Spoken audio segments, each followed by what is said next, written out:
But they just brought this lathe brand new. It had never been powered up.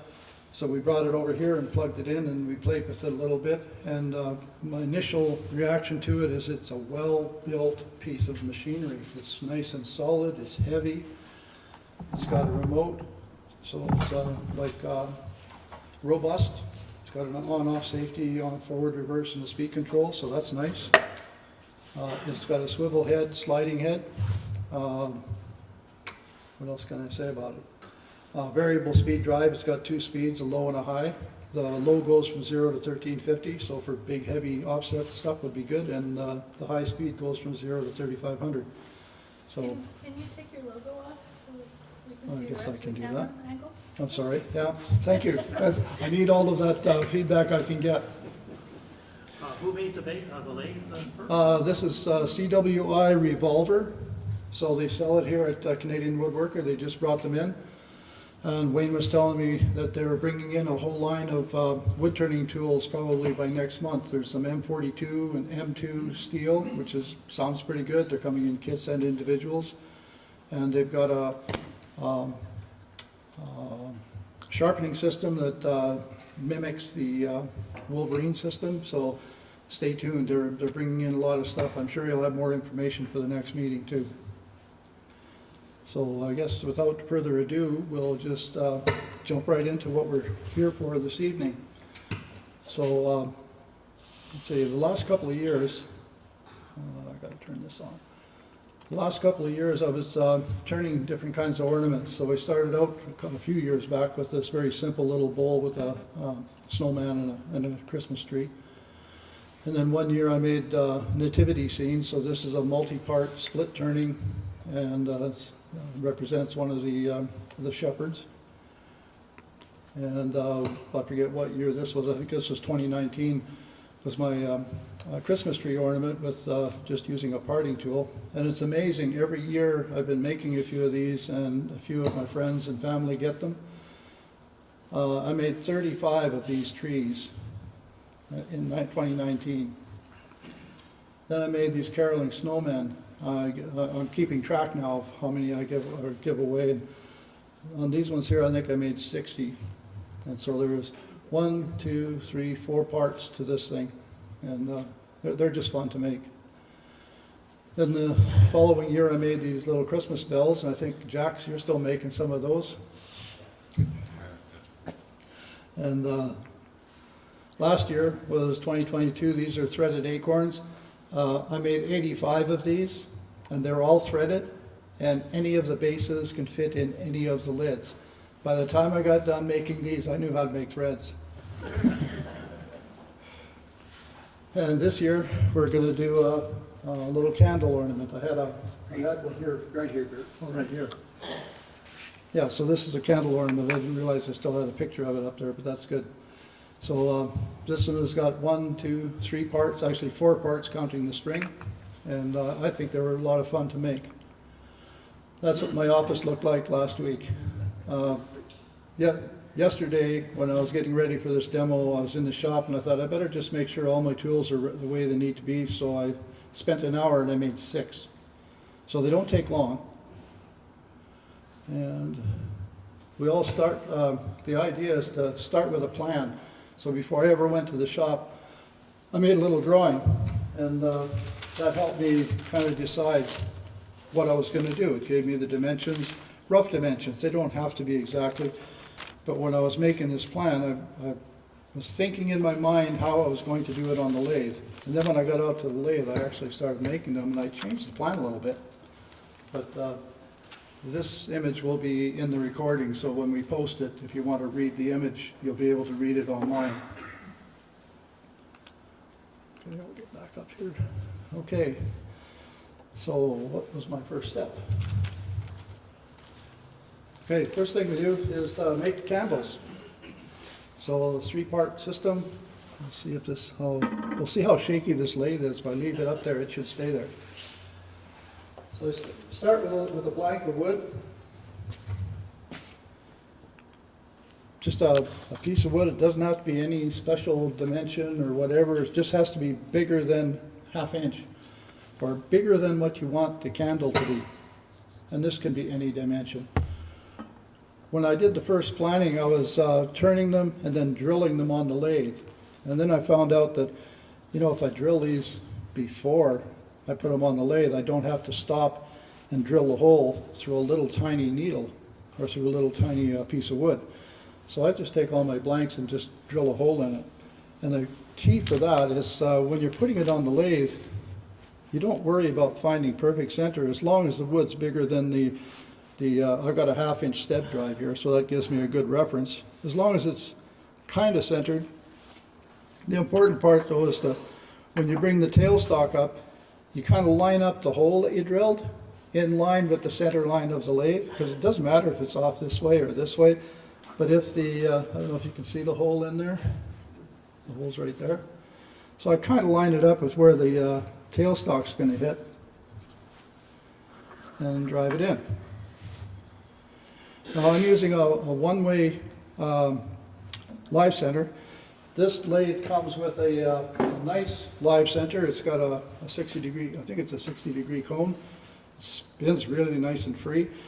The only reason I'm not using this particular one is that it's so sharp, I'm scared when I get down to the end of the candle, it might split the wood. And with my one-way, if I push it in, I can use the ring to kind of hold the wood together. Sometimes I even use a one-way drive without the pin, just so that the ring actually holds the wood in case it wants to split.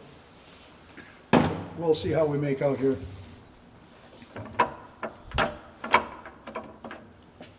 This is the first time I've used this lathe, so bear with me if I'm a little bit clumsy on it. I'm still finding out where all the things fit. I brought a 4-inch rest with me, but unfortunately the little 4-inch rest I have, the shaft is too short for it, so I have to make do with this long one. So I'll be a little bit, might get a little exciting. Working with a skew this far away from the wood, anything can happen. But that's what happens when you're doing a demonstration. Is that a robust dual rest? So I like to turn, most of these I do as much work as I can with the skew. Using a skew. These are basically the tools I'll be using. I'll be using a skew, a thin parting tool, and my recess tool. This one here is, you don't need it. You can make the recess with a skew, but I really like this modified recess tool. It works great. And a bowl gouge. You could use a spindle gouge. So without further ado, we'll put this thing in forward. And because I'm using a skew, I like to turn a little bit fast.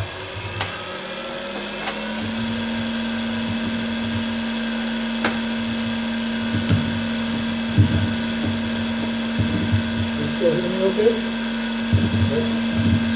So right now I'm turning about 3,100 RPM. We'll just crank this baby up and see if it goes to 36, so that's really, really nice.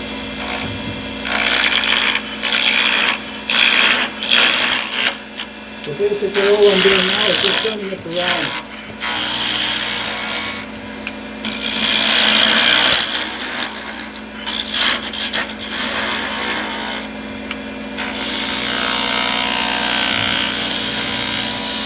Can you see the action okay? Okay. And there's another view, so yeah, that view probably won't be very good. This is probably the best view here. Let's try. There, you got both of them there, you can see. In case you want to see body action, sometimes it's nice to see. I'm getting the skew into my body, and I'm moving my body back and forth rather than my arms, even though it doesn't look like I'm moving very much. And if you keep the skew into your body, you have so much more control. So I know the hole's about there, so I'll make the tip of the candle about there. Make the bottom of the candle about there.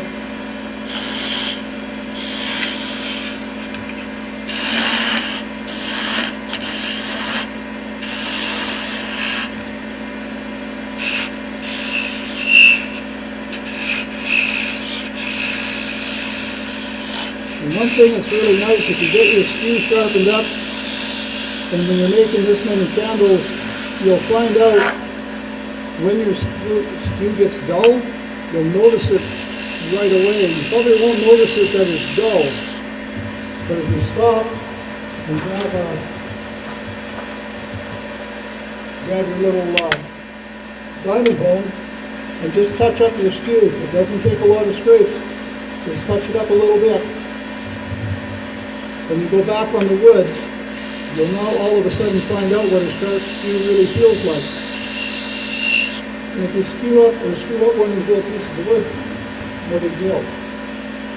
It's just wood, it grows on trees.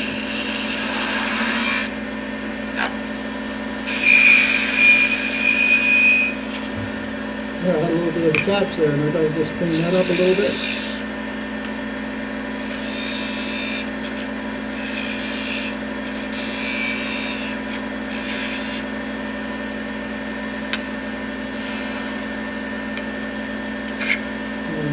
So I can easily clean that up with making the bundle just a little bit smaller.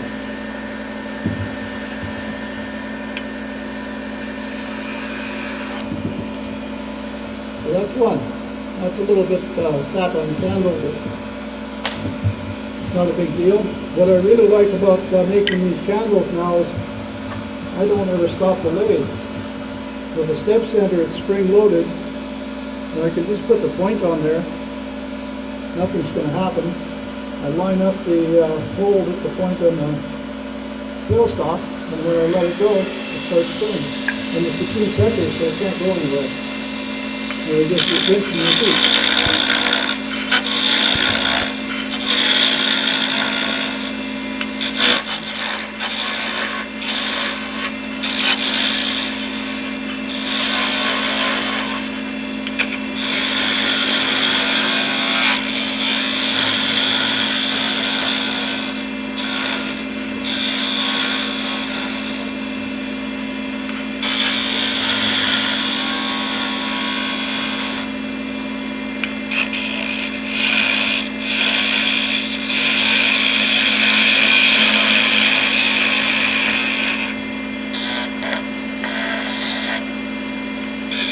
You can tell if it's not round, if your skew bounces on it, then the wood's not round. There, no, that's round. And it's a little bit rough there.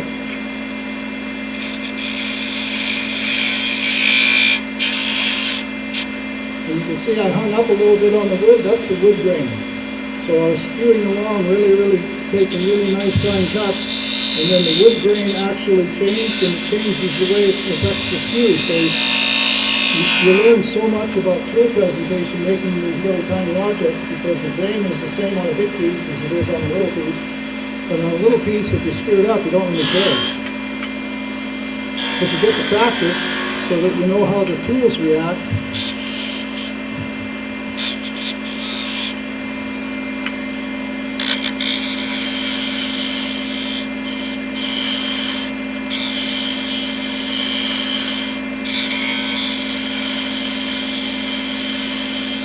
This candle is going to be a little bit thinner than some of the others because the wood started out a little bit thinner.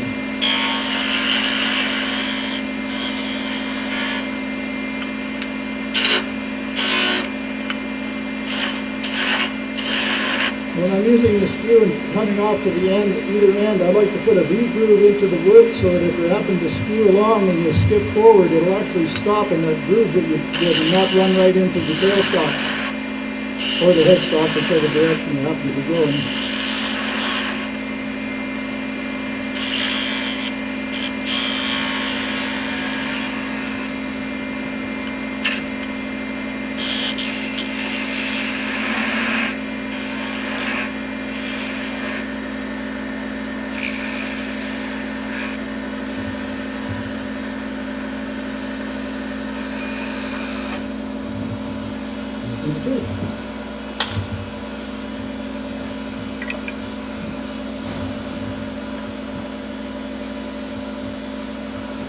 This piece of wood's a little bit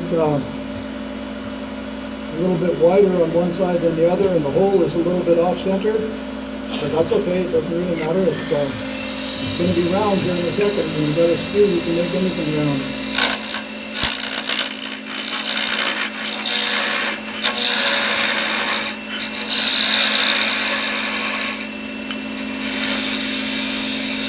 could use a small spindle roughing gouge or spindle gouge or roll gouge. You could use whatever tool you're comfortable with to make this thing round. I just like to get the practice with a screw because there's so many times when I really like to be able to have the confidence to pick up a screw and actually turn something. So this gives me lots of practice.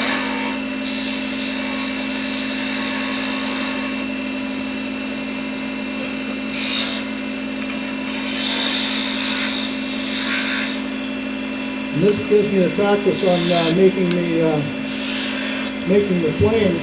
Actually lets me get some practice on making the cove with a screw. Because a lot of times people use a spindle gouge to make a little bit of the cove shape. But I found you can do it all with a screw. And once you have a little bit more practice with it, it comes pretty simple. And with more practice, you get more confidence, and you can use it in more applications.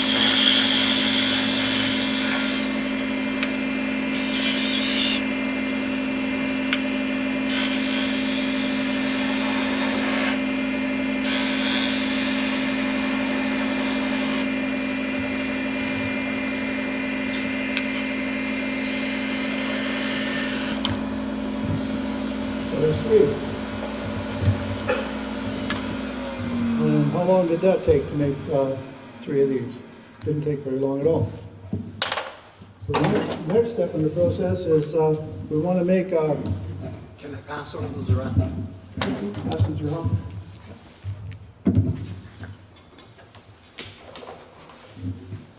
The next piece I make is I make the rings. So I just have a piece of wood here that's maybe an inch a little bigger. It's a little scrap piece of wood, a couple inches long. And I do the same thing. I put it between centers, and I don't really worry about being exactly on center, because as long as the wood is going to be a little bigger than the ring you're going to need to have, which is like that, it doesn't really matter, and it doesn't have to be any particular size, 3/4 of an inch, whatever works.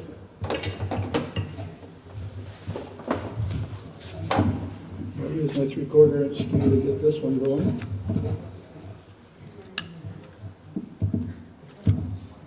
Oops, I guess I turned it off with the emergency stop rather than the there we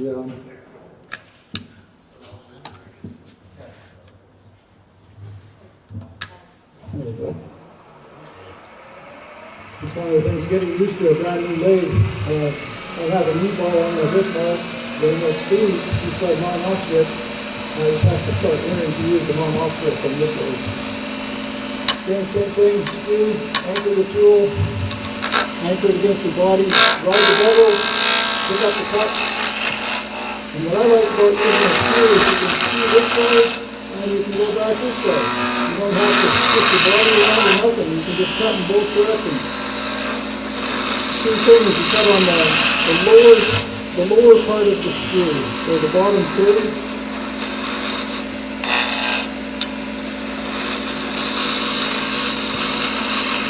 You can see where the tips are coming off on the bottom quadrant of the screw. And again, left and right-handed doesn't really matter because it's my body that's doing the cutting. I'm just holding the tool on the rest and I'm moving my body to make the cut.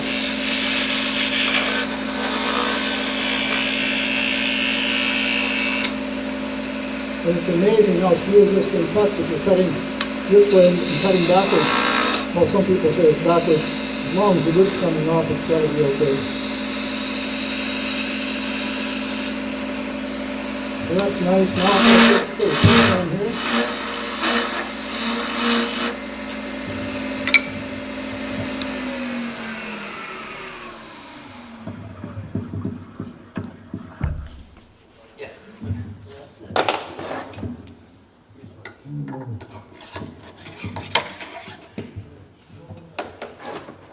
We're done with that step center, and we'll put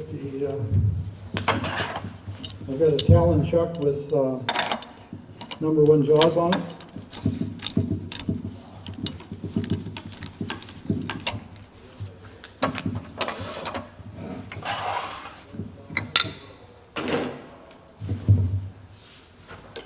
You guys are familiar with Talon and Stronghold chucks. There's a Talon key and there's a Stronghold key. And don't mix them up because there will be damage to either the key or the chuck.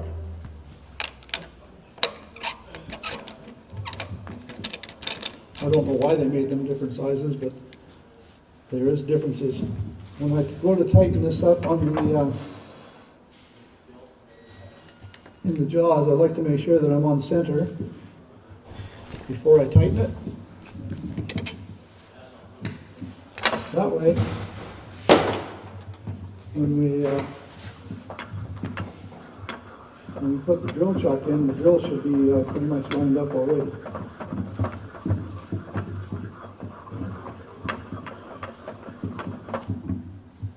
Oh, this does auto eject. That's good. Drill chuck is.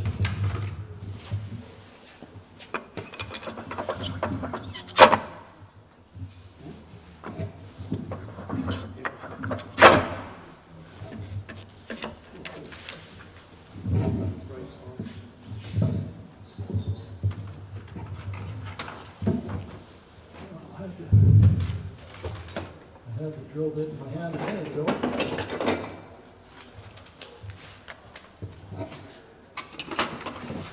There it is.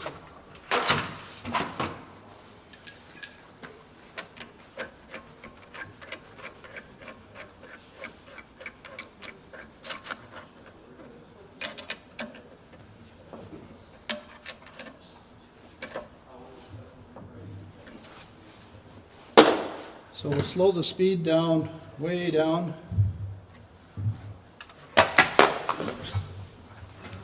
Here I am, pushing too hard on the magnets. So we've got to go forward.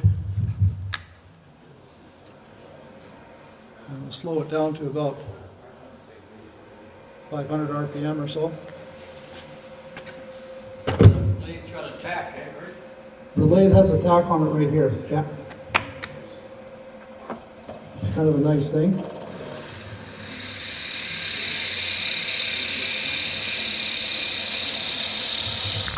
So if I was doing this at home, I would drill out probably the full length of this, but drill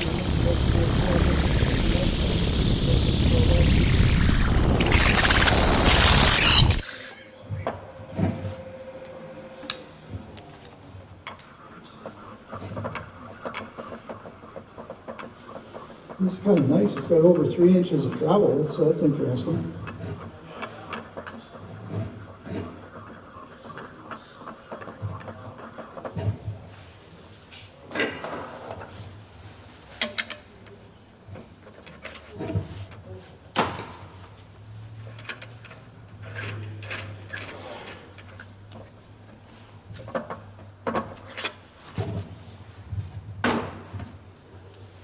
Okay, so now we're ready to make some rings. Is that still a good view? We're still able to see what's happening. And again, I use a skew for that. Go forward. It's sticking out a long ways, so I have to be a little bit careful that I don't launch it. So there is a possibility that you might have to catch it. Hopefully not, but we'll see what happens. It's a small piece of wood. So I'm just going to straighten off the front. And I'll just touch the inside to round it over a little. And now we need a ring about that big. I'll round that over a little bit. And round this over a little bit. And we'll take it down like this.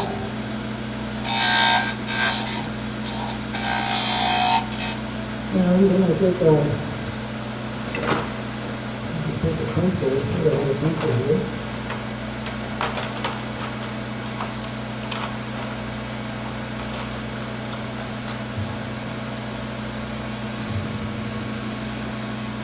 I'm going to do this left-handed. This might be exciting. But anyway, I still keep the screw into my body. And I just put the pencil in the hole because I know when I cut down on here, as soon as I cut through, that ring's going to want to fly away. So we got the pencil in there, pencil touches it just like that. I learned that the hard way. Yeah. My shop is completely covered with shavings, and I've lost lots of these and you can't see them very well. So that's that. Then we just straighten this up again.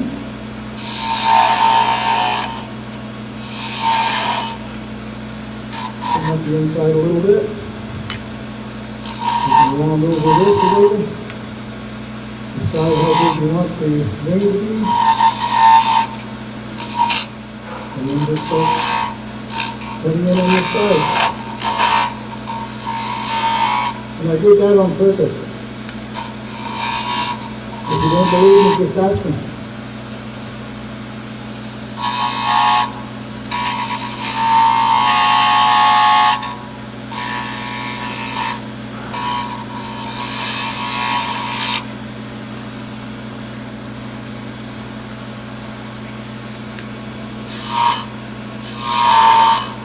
So this next ring is going to be a little smaller than those ones. And nobody will know but me. And of course, all you guys know.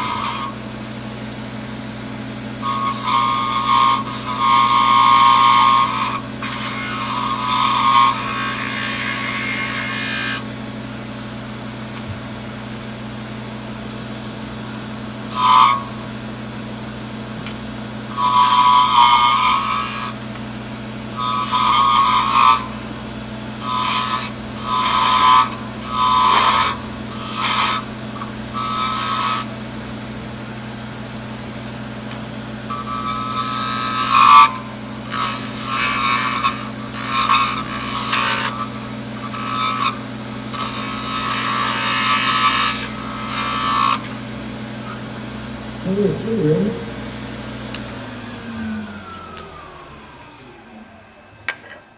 So the fellows at home, I would just make the whole series. I'd make this whole stick a bunch of rings, because when I make them in batches of about 20 or 25. And like I say, to date, I've made over 100.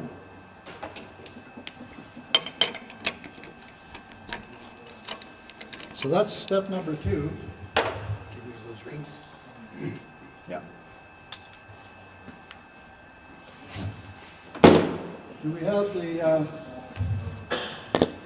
oops, not this one. Do we have the candles? Have they been around?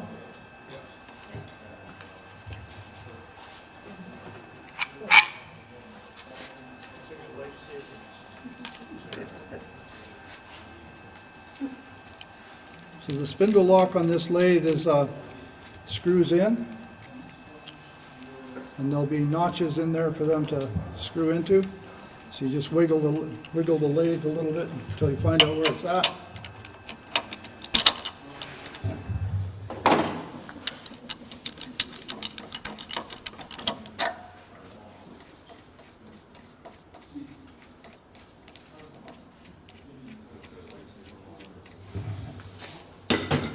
And there's a little storage area in this little toolbox on the tailstock for holding that piece. Sorry. Is that a robust tool rest? This is built like a robust, but it's a revolver tool rest, but it has a hardened It's got piece of hard- steel. Yeah, hardened rod across? yeah. That's nice. How many of you guys have a sanding disc for your lathe? It's just a piece of plywood with a 12-inch disc. You stick it on there and it works like a charm. So to fix up the ends of these, turn the speed down a little. Make sure it'll turn.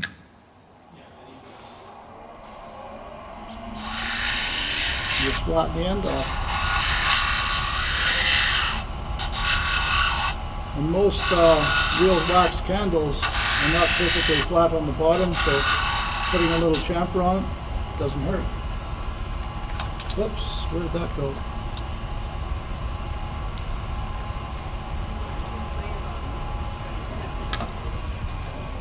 Drop down in there somewhere. Yes, it did. Visible underneath? I can see it. That's okay.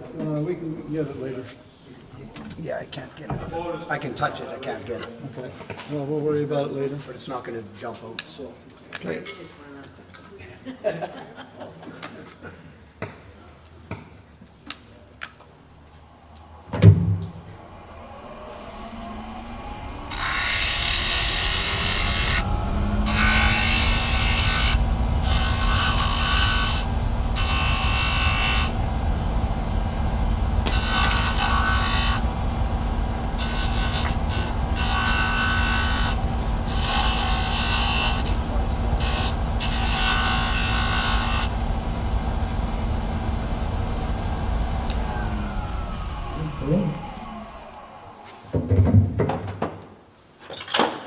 And while we got the sander on, have we got the little rings? Here's one.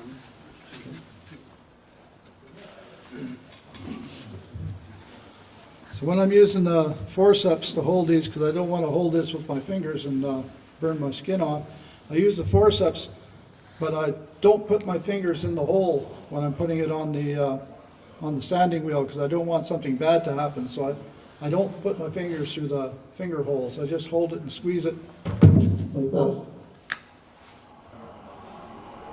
Let it get up to speed. And then that's one side. And it up a little bit. Trying to get through the fuzzies.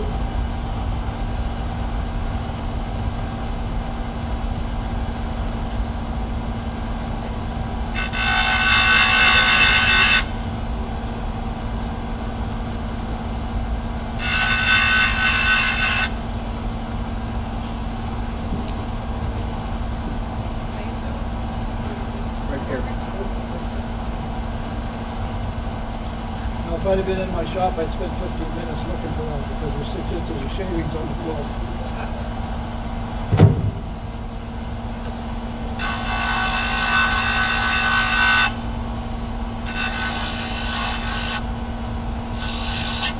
One thing I've noticed too is when if you stand out on the outer perimeter, it's going so fast it'll burn the wood. If you stay a little bit closer to the center, the sandpaper is moving slower and it doesn't burn quite so bad.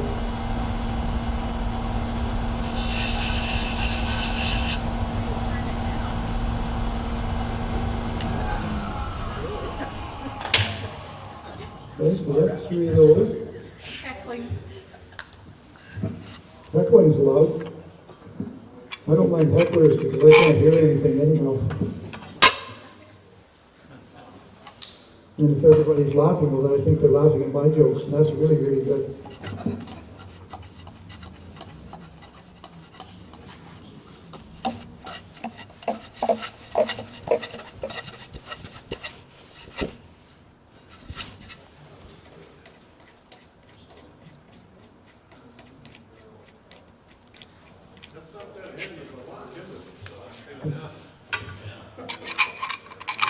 I'd give them a recommendation to change that. What's that? That lock. Spindle lock. Oh, it works, so I don't get into the engineering, I know it works, so. My spindle is crescent. Next thing I use is I use a bigger step center for doing the blocks of wood for making the base. This is about roughly 2 inches square.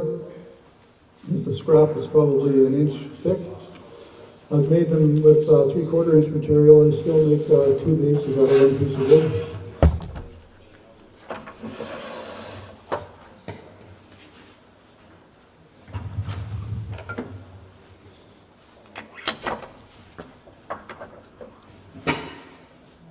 Again, I used to try and worry about getting on perfectly on center, but I don't anymore. I just kind of guess where it's at because it's never really made any difference. And I don't think I've ever had anybody measure them. So. And if they do, they just get off of my Christmas list.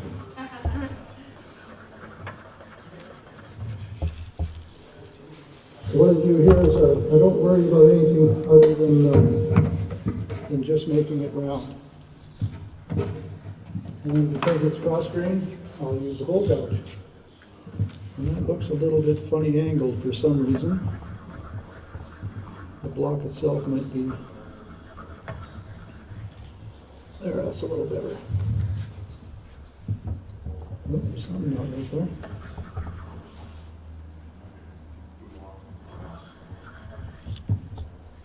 piece of wood, looks like that's really, really off center. What's the wood's problem, is it? I'll probably just cut it on the bandsaw. Crooked. This one looks a little better. I'll show you how I would deal with that anyhow in the next step, because it's, I could have skipped this step. I found that I could have skipped this step, but yeah, I think you're going to have to, because these blocks are all crooked. Okay. We'll just deal with that right now.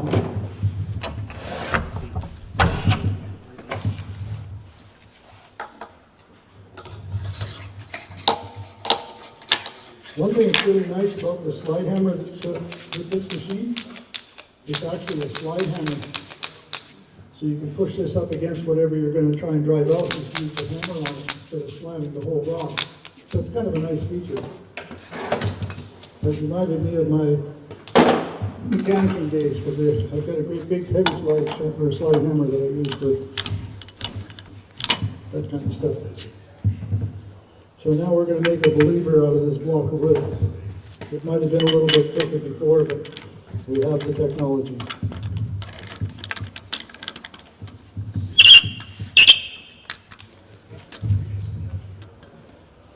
Yeah, it looks like it's a little crooked. Does that look a little straighter? No, I don't care whether this is crooked or not on here, because I'm going to make it straight. And this is where you'll see where I found that I could have eliminated the step of making all these round. If the blocks are small enough to fit in my stronghold chuck.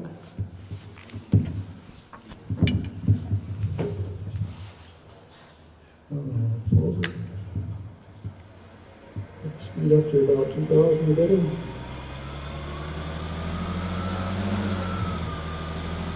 Plus 2,500 RPM.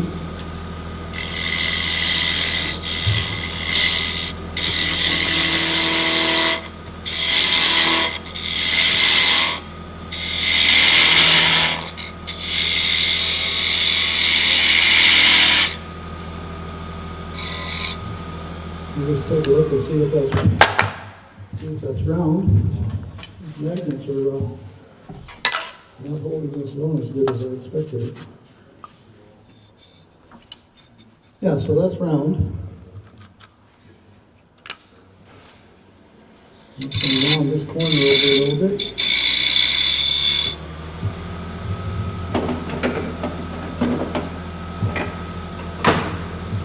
And this is where this tool really shines. And the reason it shines so much is that if you have the tailstock in the way, if you're holding something with the tailstock in there,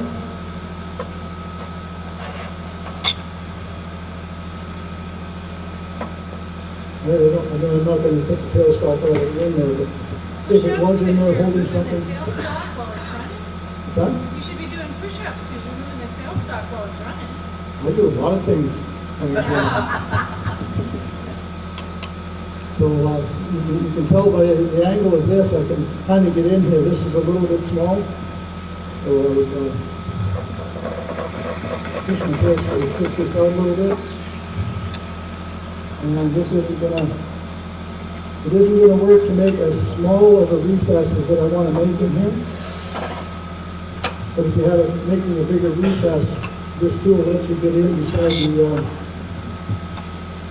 the line center. And this is a scraper that we're using now, so you've got to raise it up just a little. Anchor the tool. Can you see that? Just put the tool in. Something isn't right here. So this thing that fell out.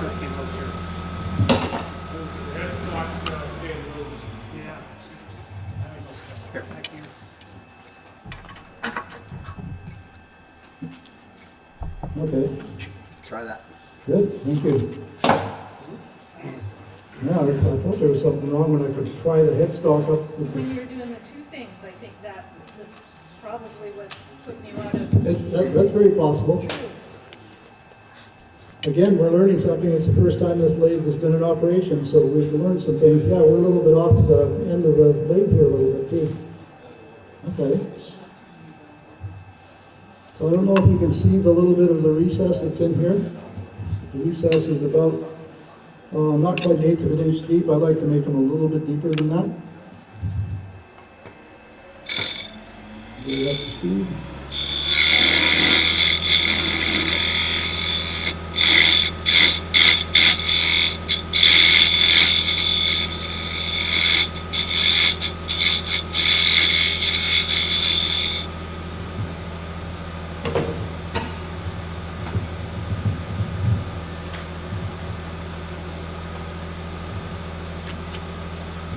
So I normally, at this stage, I'll sand it, because it's really small, I don't take my sanding. And I only ever sand up to 220 on Christmas sanding, but they only keep it light as me, not very often.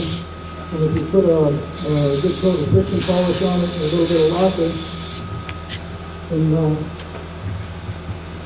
you're generally good to go. And so when I do these, I just use the Foreman's friction polish. This is oil, linseed oil, ethanol, and shellac.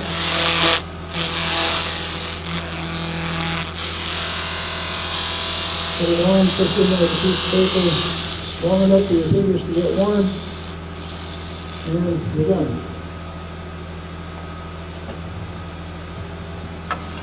And you can see that I need to touch to go with the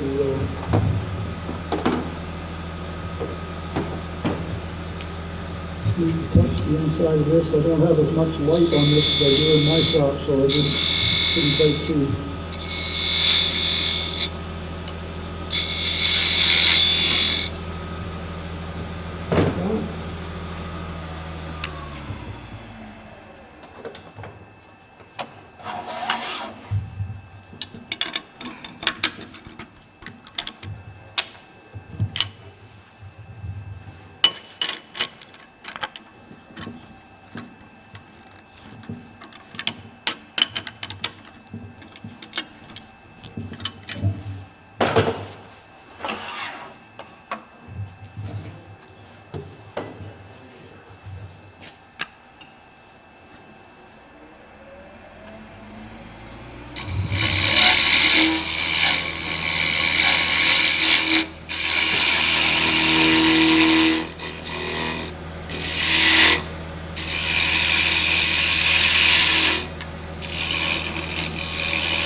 And the reason I sand this and finish it right now is because I'll never have to come back to this area later because it'll be finished.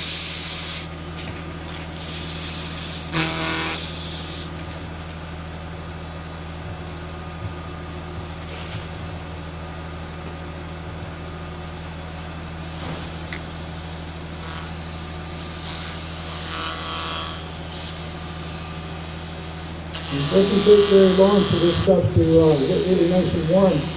And the friction polish, the heat drives the methanol off right away, the ethanol off, and the shellac dries quickly, and the heat drives the oil, linseed oil into the grain of the wood.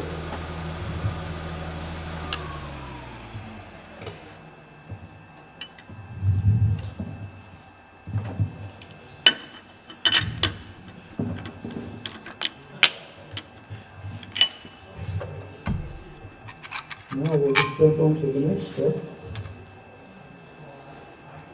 If I would have turned both of these round in between centers, I would have grabbed it round in the chuck, put this end on, flipped it around this way, and done the same thing. But I'm changing my process a little bit here. But it'll still work out.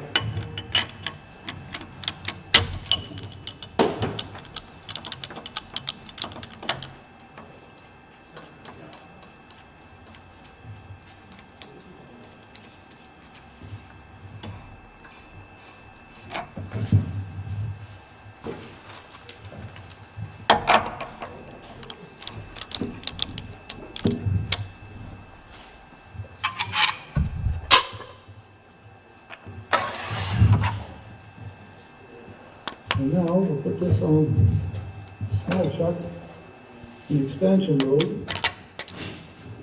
Can everybody still see that? So the only caution I have here is that when you're tightening this up, you've only got about a 1/4 inch of solid wood, so you don't want to go too hard.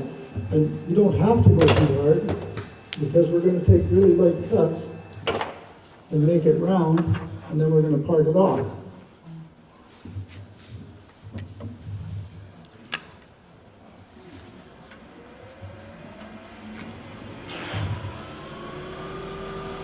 And again, I like to get up and speed a little bit. Small items I like to turn fast. That's nice and straight. I'll just make it forward.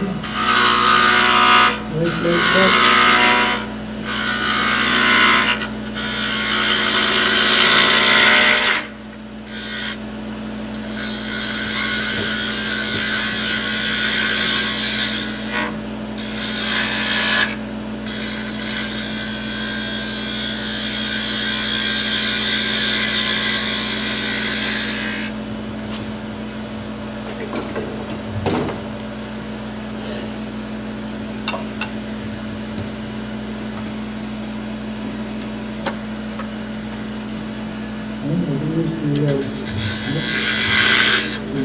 Tool.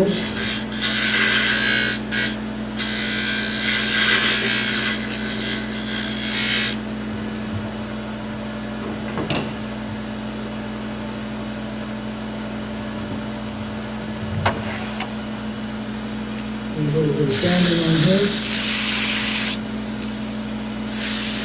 I like using this soft sandpaper because it's got foam backing. Not because it does any better job sanding, it keeps my fingers from getting burnt.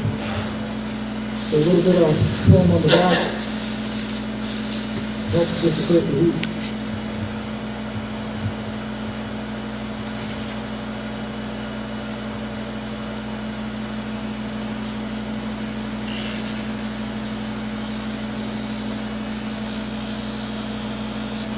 Just hold it in there until it gets warm. You can feel it on your fingers when it gets warm. And if you burn your fingers, you're holding it too long.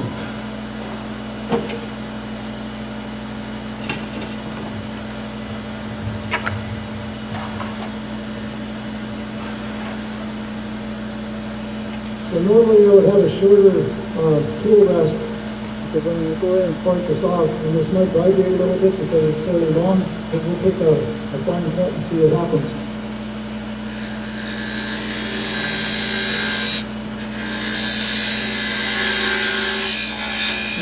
Cutting on one side and then moving over about a 1/16 of an inch to give myself control.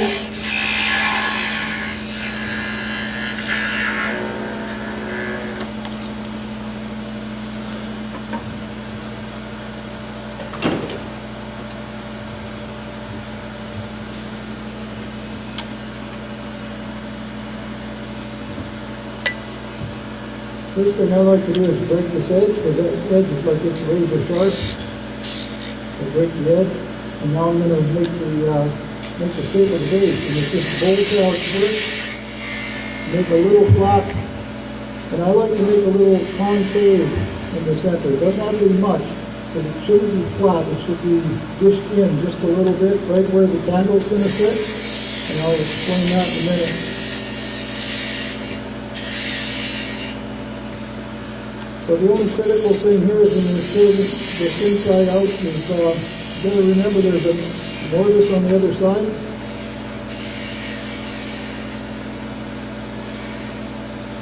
You don't want to cut into the mortise.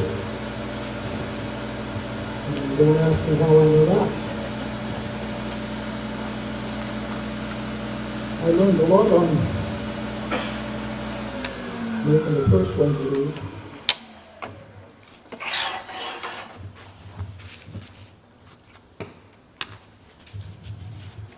Oops, that's reversed. I guess we could try it. I haven't tried reverse on this. No, I'm too used to sounding forward. I thought I would do something silly if I went in reverse.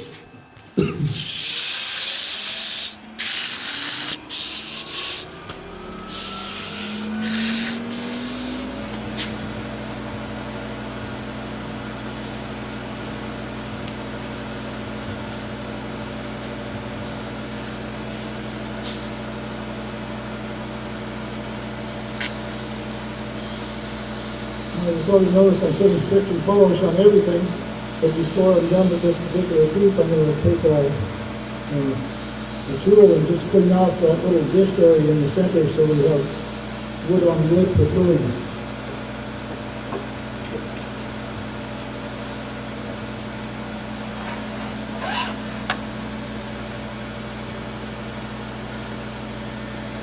And I'll just take a little bit off of here just to give us some raw wood. Bert, you got some finish on your camera lens if that matters. What's that? You got some finish on your camera lens if that matters? As long as I get it off before it cuts.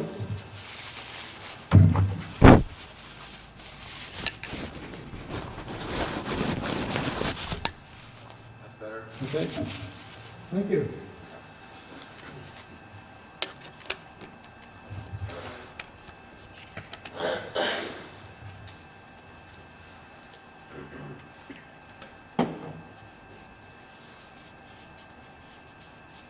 So there's one base.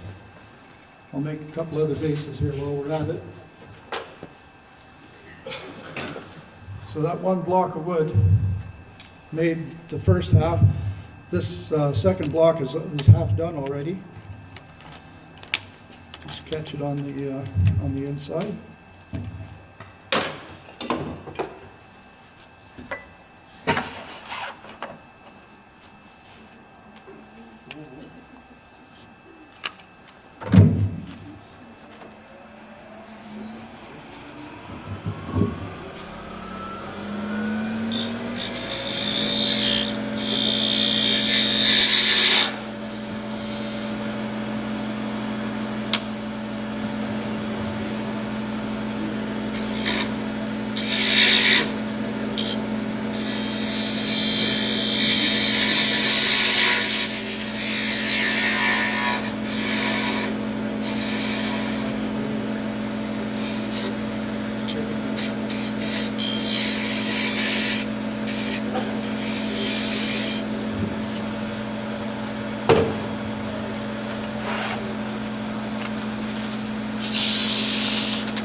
You can hear something a little bit faulty on this one. There's a little bit of a flat spot somewhere. That's not enough to worry about. I'll just make sure I get the stout edge off.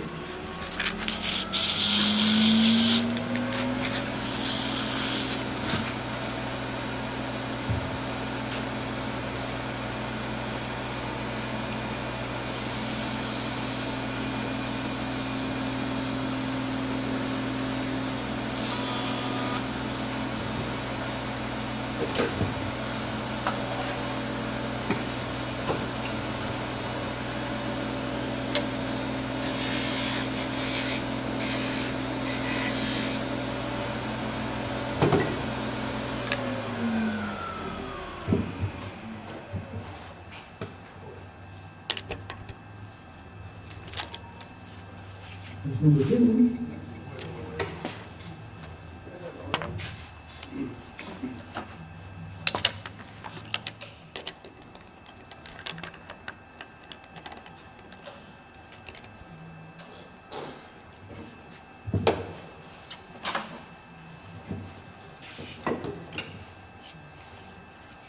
Now this one's on a real small tenon, so it might come out.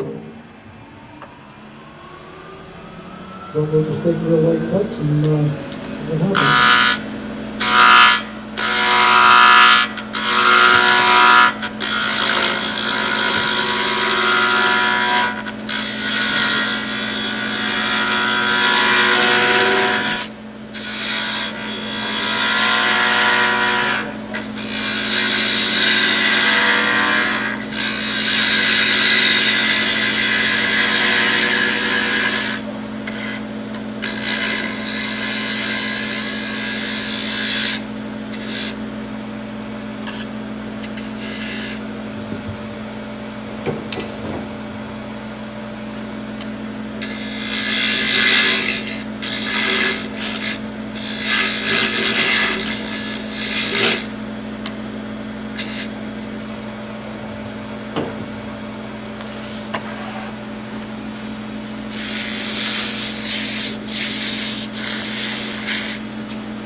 make a thin parting tool and we'll make 2 bases.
Okay, that should be 3 bases, and we've got 3 candles.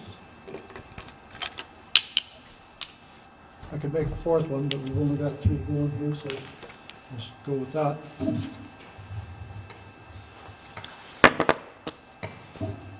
Now, the next thing is to assemble them.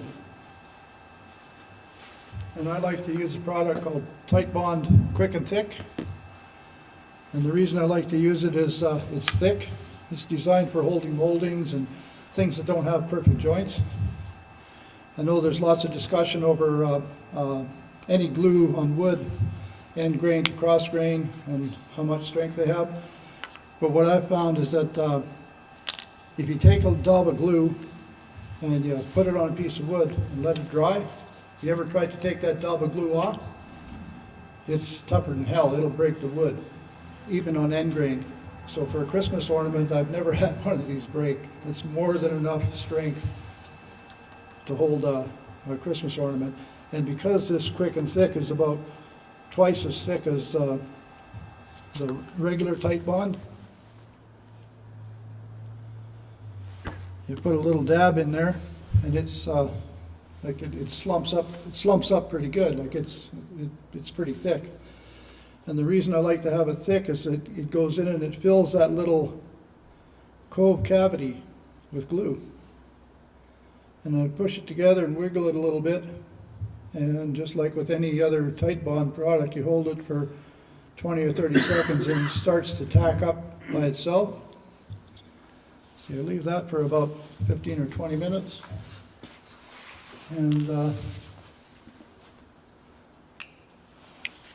And it'll start holding really, really well.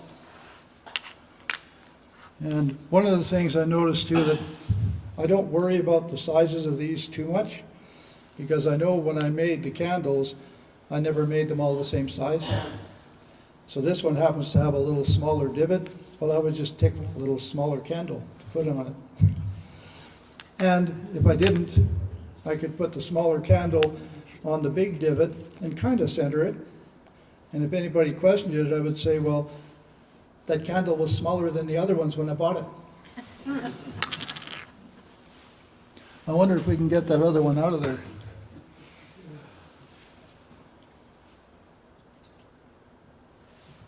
And it doesn't take very much glue to hold these together. But that little, having it concave in the holder, it lets you fill up that concave with a little bit of glue, Then when you set the candle on top and squeeze it down, you'll see the squeeze out come out. But this quick and thick is dries clear. Again, so once it's set up, if you can still see a little bit of the glue, kind of a bulb around the bottom, I'll just say, have you ever seen a candle that didn't have wax flowing down the side?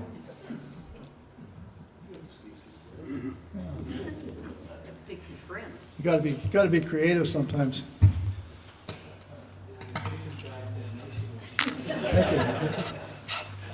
Thank you.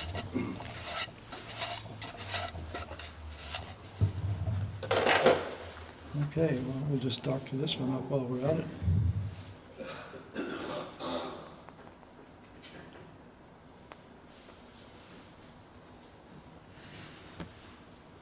And like I say, I like to glue these up, and then I'll stop and put the flats on the rings. And while we're putting the flats on the rings, this one's a little bit crooked, so we'll just flatten it.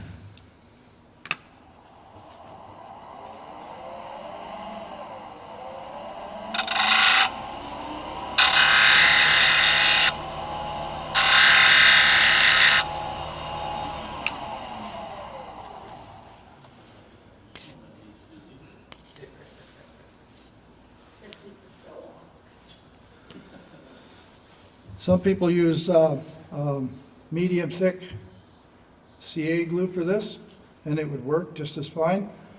It's just that I've found that CA glue over time gets brittle, and if you drop one of these, the CA will snap and the parts come apart.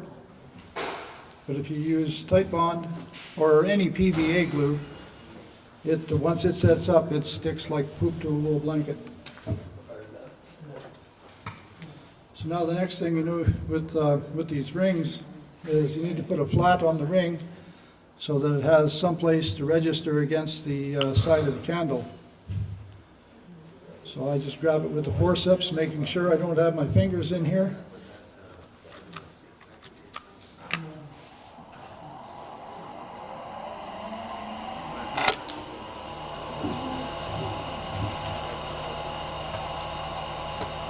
I guess I didn't have that one held tight enough. We'll try this again. All it takes is a little flat.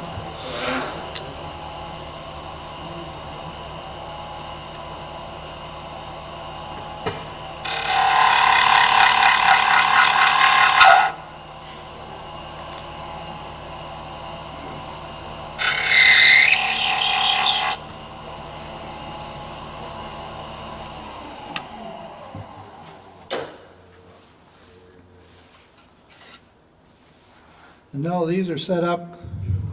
If I go to the one that I did first, it'll already be set up strong enough to hold itself on. And we'll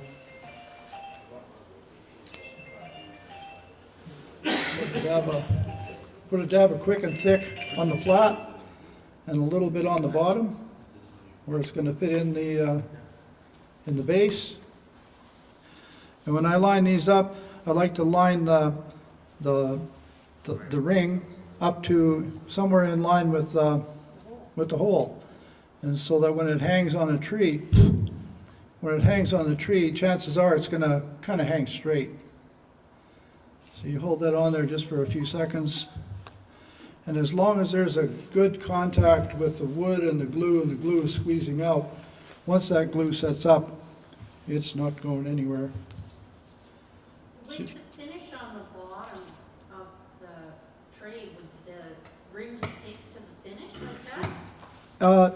It will. I could have probably sanded it off a little bit, but the majority of the glue is going to be holding on the candle portion, the vertical part. Yeah. So the strength there, the little bit of glue that's gluing down to the finish, if the finish is cured, I've never had one come loose, but it's always possible.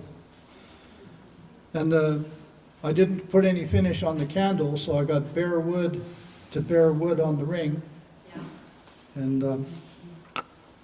And again, I got a little more glue on that one that I would probably really like to have, but again, it's a candle, so if there's wax coming off the top, and it's clear. It's, that's my story. I'm sticking to it. You take a run and bead down the side of the candle. Yeah, you could do that too. Yes, you're absolutely right. You could.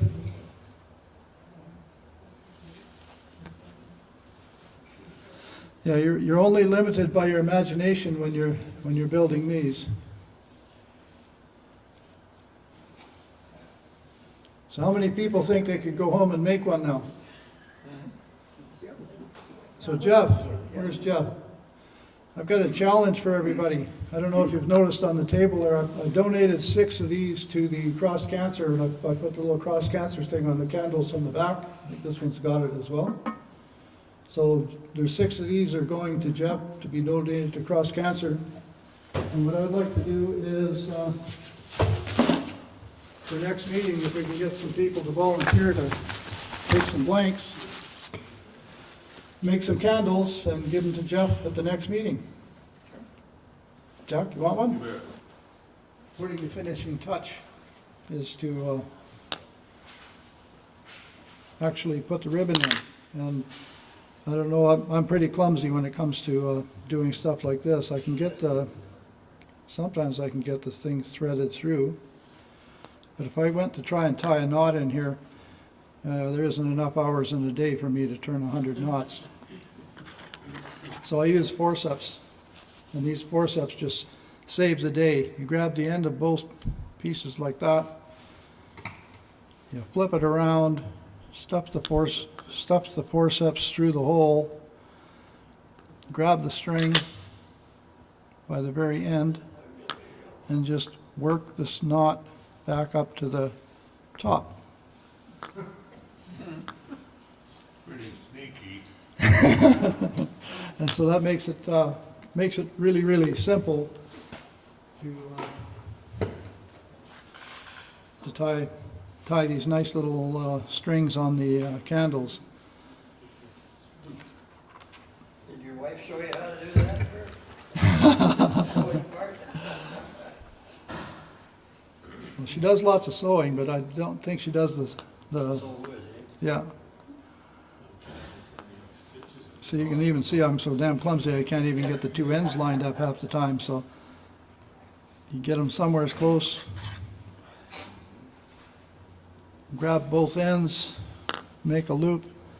When you stick the forceps through, the ends then are easy to grab. And you grab the very end and just roll the knot up. And we're off to the races.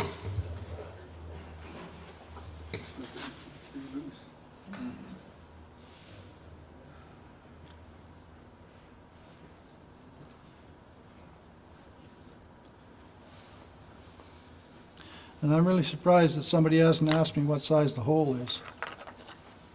Big enough for the string. That's, I was just going to say, if somebody does want to know what size of hole to make it big enough for the string.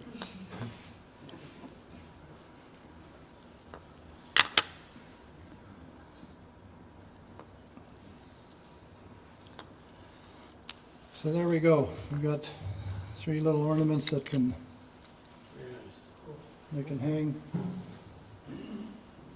just like that. There we go. That's it.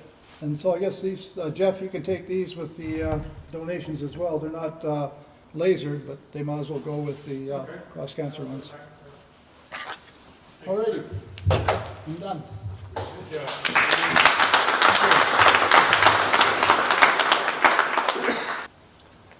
And again, thanks to Canadian Woodworker for letting us try out their new lathe, because it's the first time I actually turned something on it, and we had a few issues where it's a brand new machine. We didn't know the headstock wasn't tight enough.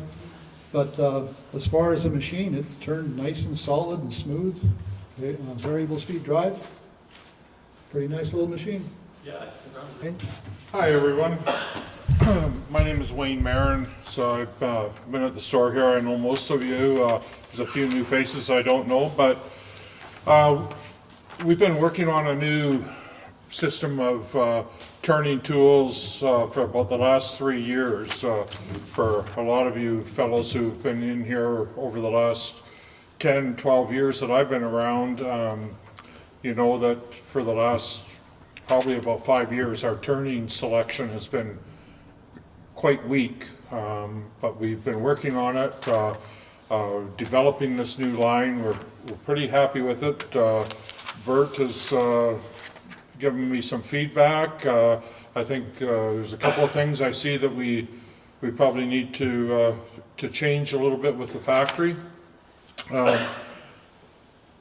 Unfortunately, we had a container arrive about a week ago, and this was the only piece that I was able to get out of Vancouver. We got it in here just a couple of days ago. But I do have a bunch of other things that are going to be arriving either tomorrow or Monday. And so we've got, this is our biggest lathe.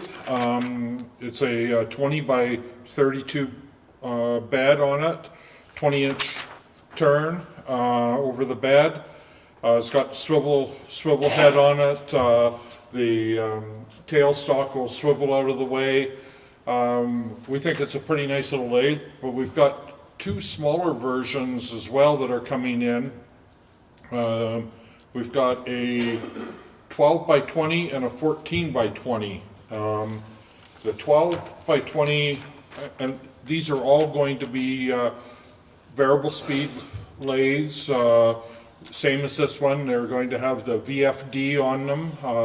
They're not going to have DC motors like the old General and what we used to carry up until just recently, the WL200.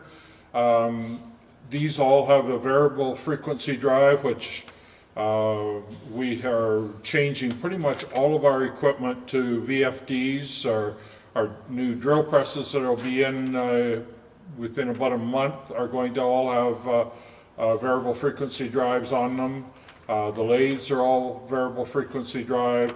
Our shapers, and which are doubling as a router table, are all coming in with variable frequency drives. The little lathe, the 12 by 20, is going to be at a entry-level price point of about just over $600, and the 14 by 20 is going to be about $1,300. I haven't seen them, so I don't know what they look like or anything, but they will be available. The 325, the 14 by 20, you'll also be able to get it with a bed extension if you want. It's also a stand available for it, so just you can dress it up to whatever you want. We're also going to be bringing in our own line of 2 3/4 and 3 3/4 4-jaw chucks for them.